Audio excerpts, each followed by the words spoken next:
Merci, Monsieur le Président. Rather than this title, which is a little affirmative, the beauty of nature, I would perhaps prefer a title more modest, that is nature beautiful?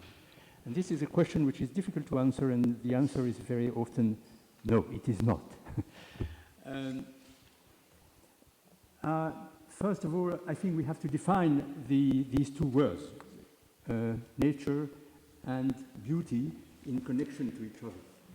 In the word nature, we hear essentially natura, that is the future participle of nasci, the verb nasci, that is, nature is everything which is to be born, which is intended to be born, which is a beautiful idea, beautiful, doesn't it work? A beautiful idea that in the name itself, there is an incredible flavor of transformism, of dynamism, of fluidity, and of course of evolution. Of transformism, like we heard about Lavoisier, of evolution, like we heard about Lamarck and Darwin, and even Georges Lemaître. So the word is interesting, in fact, and it is amazing that for thousands of years we had this word, which long before evolution was known, which contains the idea of evolution, natura. Of course, we hear the same idea, the same flavor in the words future, or adventure, or culture, or morituri salutant. It's the idea of a destiny, in fact. There is destiny in the word nature. And then the word, it means that nature is everything but dead or stable. When in French we speak of nature morte, speaking of a painting, we create really a stupid self-contradiction. Nature is everything but dead or stable. Then beauty. The beauty is this characteristic which we attribute to objects, to people, to thoughts, to ideas, etc., which contribute to our satisfaction, both sensual and intellectual, or which fill our understanding of joy. This is beauty. And from these 2 points of view, the meanings of these two words, I would like to introduce the problem of is nature beautiful from 4 points of view, for 4 viewpoints. The first one will be spontaneity, the second will be knowledge, the third will be poetry, and the fourth will be science. Spontaneity, this is the kind of immediate impression which we get from a landscape, for example. Many people will say in front of a sunset on the ocean, oh, it's beautiful, without any culture, without any knowledge, and the same will be for the Mont Blanc, Monte Bianco, and people will say, it's magnificent. But we have to understand that this feeling of spontaneity is completely subjective. It has nothing of universal. And if we come back to Mont Blanc, to Monte Bianco, if we listen, or if we read what Saint François de Sales was telling in front of the Mont Blanc in Chamonix in year 1606, I think, he was telling in front of the Mont Blanc, he was telling, this is terrible and ugly view, you see? And a little later, a few decades later, theologian Thomas Burnet, who saw the Mont Blanc also, was telling, I quote, these mountains are remembrances of the fall after the original sin, nothing less. And the earth is not as a beautiful organized assembly, but he sees the earth not as a beautiful organized assembly, but as a confused mass of parts piled together in disorder without regard of beauty or symmetry. So you see, just 3 centuries ago, this mountain, for example, which millions of people come and find beautiful, were considered as ugly, lacking of beauty and symmetry. It might be that a few years later, when the French architects started to draw the gardens à la française, it might be that they were fighting against the idea of a chaos. You see, this is chaos. Nature is chaos. This is how it is seen. And possibly this famous Jardin à la Française might be a fight against this view of a chaotic nature. And I think there is an incredible intuition in these architects when they saw the nature, which is in fact rather chaotic, as having profound, deep symmetries inside of them, as we know now from physics. So we understand that spontaneity is not enough to describe the beauty of the world.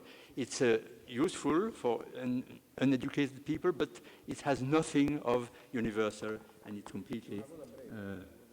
completely subjective. So the second viewpoint is the point of view of knowledge. There is another perception of beauty, which relies on an underlying level of education or culture, which not everyone has had the chance to benefit from. This latter beauty arises out of our knowledge of nature, however tenuous.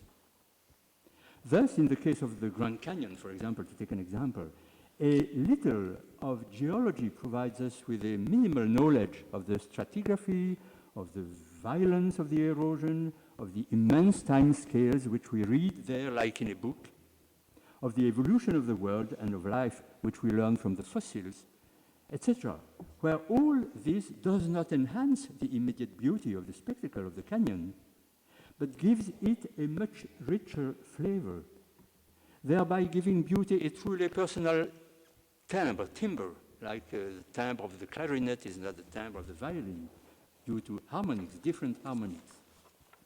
Beauty is thus enriched and essentially made to resonate by this accumulated knowledge, in the same way that the immediate beauty of the magnificent Pieta nearby in St. Peter is magnified if one knows even something about the sacred story it tells us and the historical circumstances under which Michelangelo sculpted it.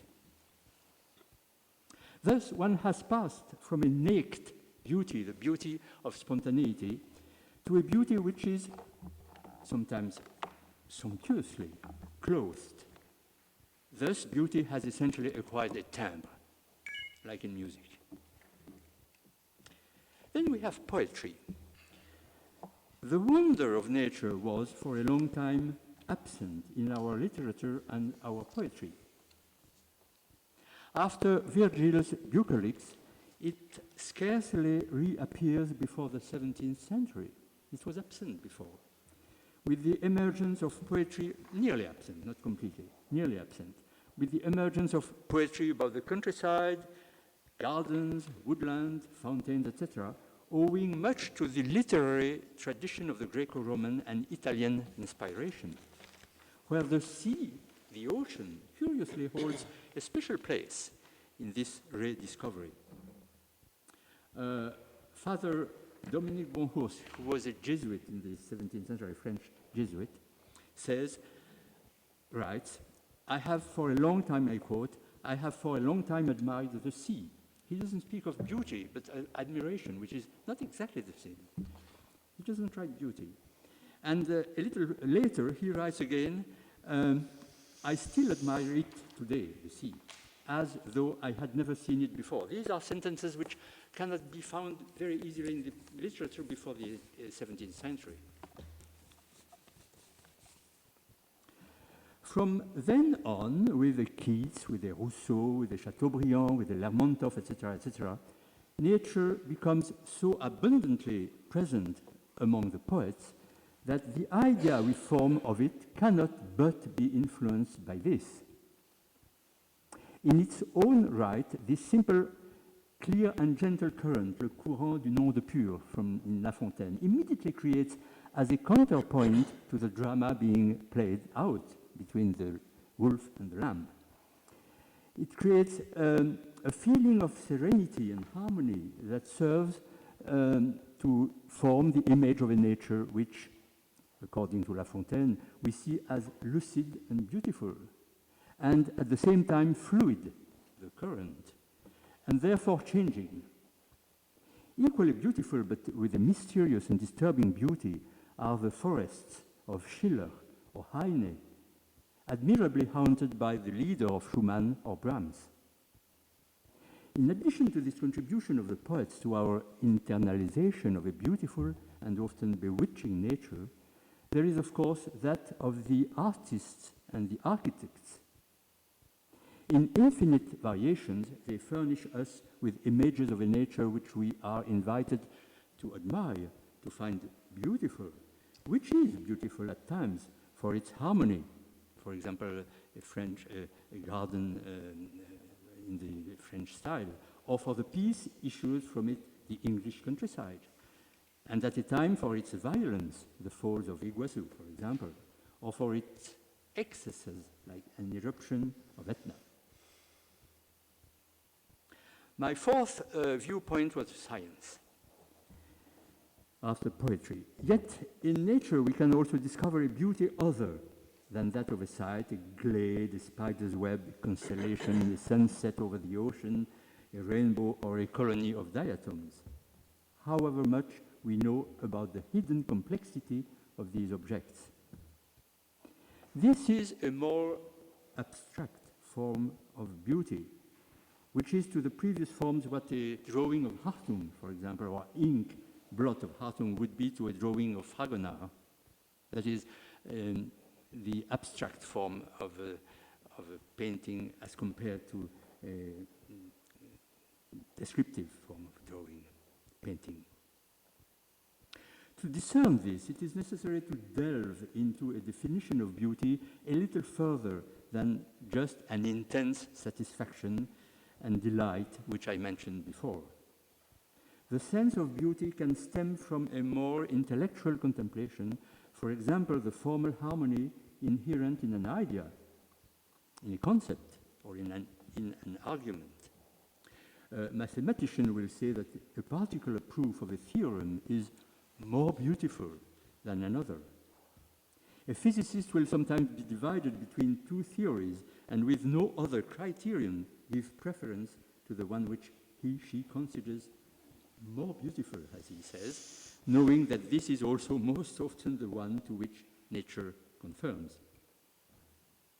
Thus, nature has a more deeply embedded and less subjective beauty than that of a sprig of lily of the valley or a quarter moon, namely a beauty incorporated in the laws which science gradually uncovers. This manifests itself in the fine structure of an argument, the simplicity of a fundamental equation of theoretical physics, the symmetries revealed by the latter, or the elegance of a proof. This internal beauty may be explicitly revealed in natural objects themselves. This is the case of a snowflake, whose hexagonal structure, so admired by Kepler, is the macroscopic manifestation of certain electron wave functions or wave state functions, mathematical objects of a microscopic scale which are, of course, completely invisible. This is the case for geometrical organization of pine cones or the glistening of a gemstone, both of which are explained by science. However, this form of beauty may also remain invisible to the eye. As our president recalls in his former paper from Heraclitus, nature loves to hide. Implicitly, only revealing itself to the human mind, most often in the underlying equations of the laws of nature. According to Galileo, we know the latter is a great book written in the language of geometry, and geometry most often conceals harmony and sobriety with which one often associates beauty. It remains to wonder about the potential beauty of nature insofar as it is a projection into the future of that within it which is being born, and to place, as we remember from the name itself, from the word itself of nature, which is being born, and to place this in its broadest context, that of the universe. Beyond the immediate beauty of a starry sky, the Milky Way and the galaxies which even a modest telescope reveals to us, we are seized by even greater amazement at the idea of the events which take place there, collisions of galaxies, as we heard a few minutes ago, birth of black holes, collapse of stars, expansion of the whole, etc. It is difficult to remain indifferent to all this evolution, which is the evolution of nature, I repeat. Should one talk about beauty here? For me, there is no doubt about this, although others will talk about chaos or ugliness. Subjectivity comes fully into play here once more. Depending on the individual, the amazement will become marvel or terror, contemplation or indifference, admiration or repulsion, although many will find there the evidence of a beauty surpassing all others, well beyond a simple sensual or intellectual beauty nourished by our eternal questioning in the face of the majestic and enigmatic machinery of the creation, its past and its future, and by our new perception of an advance in knowledge which, far from moving towards writing the word end, as an outdated scientism would have it, leads us every day along increasingly open paths, even more heralding of beauty. So, is nature beautiful? The question remains, with no answer other than the personal answer from each individual with his, her own sense of beauty, his, her degree of knowledge and of culture. Anyhow, one should not forget the contributions of some universal elements hidden in the innermost reaches of things and in the arcana of thought, which imprint upon the mind a more intimate view of nature, linked to the origin of the world and to the laws which determine its structure and evolution. They invite us to discover a more abstract beauty there, which transcends customs and local characteristics and adds to the most venerable questions of antiquity posed to us by the great mysteries which set alight our poetry, our philosophies, and, upmost, our religions. Thank you.